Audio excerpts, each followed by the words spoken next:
Saudara, kantor cabang BRI Malang Sutoyo menanggapi adanya kasus seorang nasabah prioritas asal Lawang, Kabupaten Malang yang kehilangan uang tabungan sebesar 1,4 miliar rupiah karena membuka pesan undangan dengan format APK di WhatsApp.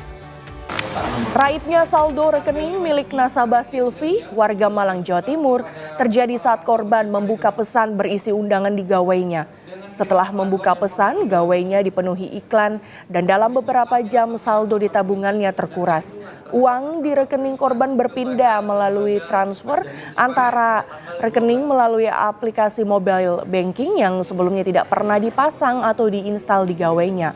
Atas kerugian yang ia alami, Sylvia telah melapor ke Polda Jatim, sementara pihak bank telah melakukan investigasi atas hilangnya uang nasabah senilai 1,4 miliar ini. Halo semuanya, kami dari kelompok 2 akan membahas mengenai chapter 4 Information Security. Topik yang akan kami bahas yaitu phishing. Dan kasus yang akan kami angkat adalah phishing pada Bank BRI. Pertama-tama saya akan membahas mengenai latar belakang dari phishing terlebih dahulu. Perkembangan teknologi dan informasi sangat banyak berkembang pada beberapa sektor industri dan perbankan. Dikarenakan perkembangan teknologi yang sangat pesat, sehingga mendapatkan dampak positif seperti efektivitas dan efisiensi waktu. Namun, di balik itu terdapat juga banyak dampak negatifnya seperti makin maraknya cybercrime yang memanfaatkan kelemahan sistem keamanan. Phishing merupakan suatu aktivitas kriminal yang ingin mendapatkan sesuatu informasi dengan menggunakan teknik rekayasa sosial. Pada awal tahun 2022, kasus phishing sudah terjadi sebanyak 3.180 kasus, yang 50% dari kasus tersebut adalah lembaga keuangan. Lembaga keuangan adalah salah satu target eksploitasi utama bagi para pelaku cybercrime. Perbankan sebagai layanan keuangan juga sering terkena phishing. Phishing menggunakan web palsu untuk menipu korban sehingga memasukkan username dan password tanpa sepengetahuan korban. Phishing tidak hanya menyerang di Indonesia saja, tetapi sudah menyerang di berbagai belahan dunia lainnya. Pada tahun 2013, serangan phishing menyebabkan kerugian finansial sebesar 5,9 miliar dolar di dunia berdasarkan laporan IMC pada tahun 2019. Serangan phishing tidak hanya menimbulkan kerugian finansial saja. Phishing menyebabkan konsekuensi serius terhadap kehilangan data pribadi pengguna, kerugian nama merek perusahaan yang tercemar, dan berbagai dampak negatif lainnya. Oke, selanjutnya ada peretas dan kejahatan komputer. Seorang hacker adalah individu yang berkeinginan untuk memperoleh akses tanpa izin dari sebuah sistem komputer. Hacker memperoleh akses tanpa izin dengan menemukan kelemahan dalam perlindungan keamanan yang digunakan pada situs web dan sistem komputer. Kegiatan hacker yang telah meluas sekedar sistem penyusupan menjadi kegiatan pencurian barang dan informasi, juga kerusakan sistem dan cyber vandalisme, gangguan yang disengaja, perusakan, atau bahkan destruksi situs web dan sistem informasi perusahaan. Next. Selanjutnya kita akan membahas phishing. Dengan perkembangan internet dan perdagangan elektronik, pencurian identitas berkembang pesat di mana kartu kredit telah menjadi target utama dari para hacker situs web. Phishing adalah suatu metode untuk melakukan penipuan dengan mengelabui target dengan maksud untuk mencuri akun target. Phishing meliputi perancangan situs web palsu atau mengirim pesan surel yang menyerupai bisnis yang sah untuk menanyakan kepada penggunaan data rahasia personal mereka. Oke, selanjutnya kita akan membahas jenis phishing. Yang pertama adalah whaling. Whaling ini adalah digunakan untuk mendeskripsikan kegiatan spear phishing dengan serangan ke target yang lebih besar. Target yang lebih besar ini dimaksudkan kepada pihak-pihak yang memiliki banyak kewenangan. Selanjutnya adalah spear phishing. Phisher sudah memiliki korban tertentu dan informasi yang dibutuhkan untuk menghubungi korban baik melalui email, WhatsApp, dan SMS, dan telepon. Dibanding dengan teknik lainnya, spear phishing memiliki tingkat keberhasilan yang lebih tinggi, dikarenakan dibuat untuk lebih meyakinkan bagi korban yang diincar. Tapi tidak perlu takut karena bisa mengenali phishing dari penggunaan grammar dan tanda baca yang kurang tepat. Nah, selanjutnya adalah deceptive. Deceptive ini adalah penipuan dengan menggunakan identitas dari instansi, perusahaan, atau pihak-pihak tertentu yang kemungkinan besar sudah kita kenal atau perusahaan yang sudah terkenal ke seluruh dunia. Yang keempat ada smishing, yaitu bentuk phishing yang disebar melalui pesan teks. Selanjutnya adalah blind. Fisher akan mengirim email atau pesan secara massal. Yang keenam adalah web. Dilakukan dengan mengcloning website asli untuk mengelabui dan menarik pengguna. Yang ketujuh adalah phishing menggunakan V. Ini menandakan adalah voice. Jadi dia melakukan phishing melalui telepon. Seperti itu. Ya, oke. Selanjutnya ada ciri-ciri phishing. Yang pertama ada mengatasnamakan instansi tertentu. Kedua, kalimat mengejutkan atau mendesak. Ketiga, mencantumkan link palsu. Keempat, terdapat file berbahaya. Kelima, tidak menyebutkan nama penerima. Di sini kalian bisa ngelihat ada contohnya ya. Ada di WhatsApp dan lain-lain tuh. Ada contohnya. Next. Oke, selanjutnya cara mengenali phishing. Pertama adalah meleksi data calon korban. Kedua, membawa nama instansi tertentu. Ketiga, menggunakan kalimat yang mendesak. Keempat, bermasalah dengan ejaan atau tanda baca. Selanjutnya, cara menghindari phishing. Pertama, ada menjaga data pribadi dan tingkat keamanan data. Kedua, jangan sembarangan klik link. Ketiga, lebih teliti ketika membaca suatu informasi. Keempat, berhati-hati di internet. Selanjutnya ada teknik phishing. Di sini bisa kita lihat ada 10 teknik phishing. Yang pertama ada internet submission. Apa itu internet submission? Internet submission adalah salah satu metode phishing yang paling canggih. Jadi peretas juga dikenal sebagai manusia di tengah, berada di antara situs web sebenarnya dan sistem phishing. Yang kedua ada email spoofing. Email spoofing itu metode yang bisa digunakan oleh Fisher untuk mengirim email kejutan pengguna dengan kedok institusi resmi. Biasanya email ini berisi permintaan nomor kredit, kata sandi, atau formulir untuk diunduh. Nah, yang ketiga itu ada manipulasi tautan link.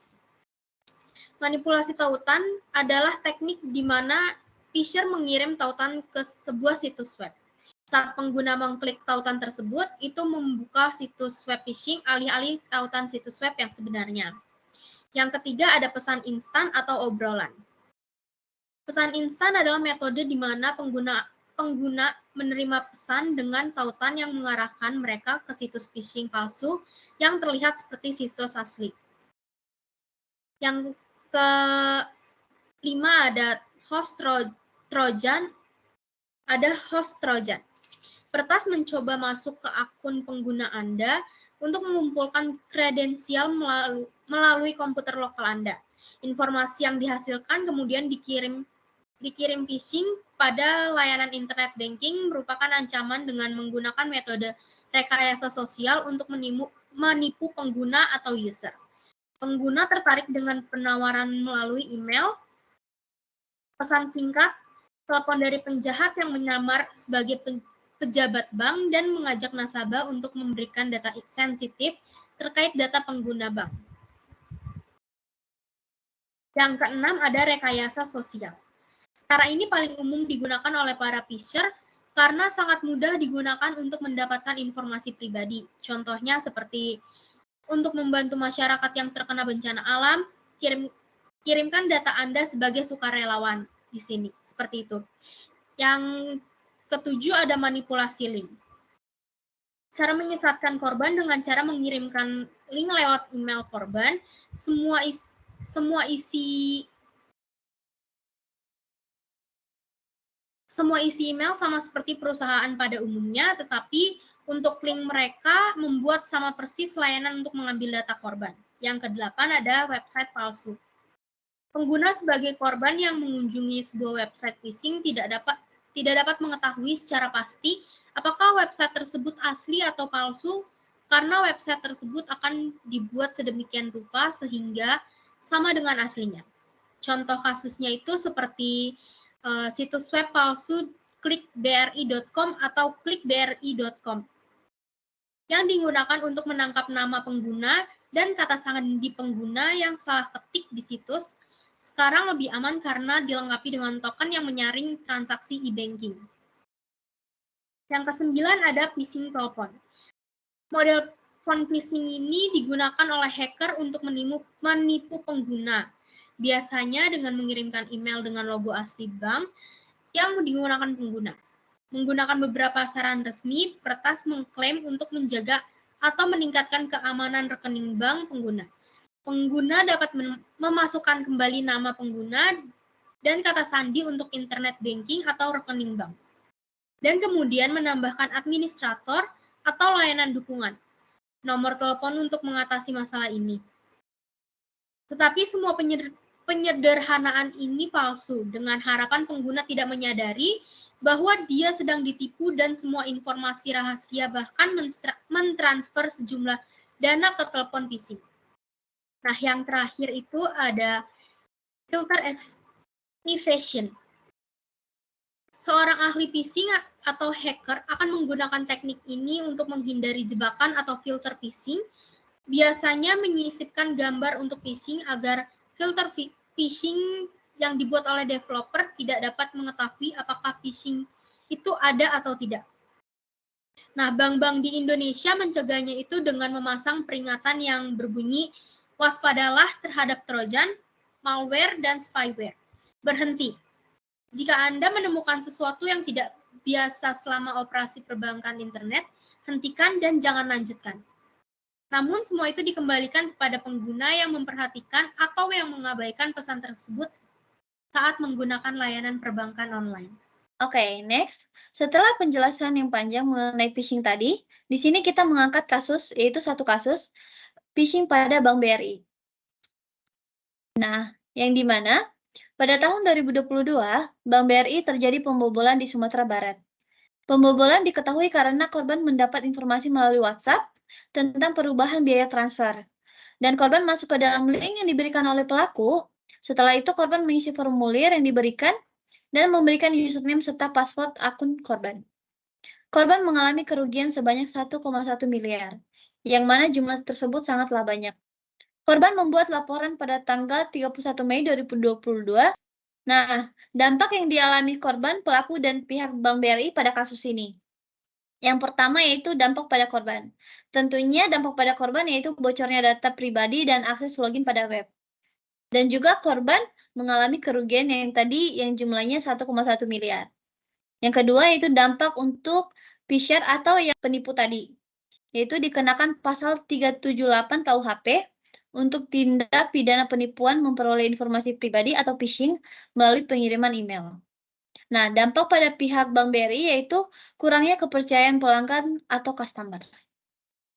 Nah, dari kasus-kasus yang ini, kita dapat mengambil kesimpulan bahwa phishing adalah ancaman yang menggunakan teknik rekayasa sosial yang menipu pengguna dengan menyamar sebagai orang yang berwenang. Phishing menyerang berbagai industri, termasuk industri perbankan yang menjadi target terbesar.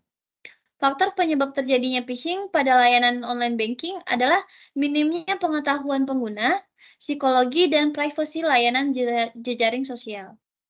Dan dengan demikian, pencegahan serangan phishing pada layanan online banking dapat dilakukan melalui edukasi pengguna, pencegahan phishing di level email, penggunaan software anti-phishing, serta penggunaan sistem OTP pada sistem perbankan.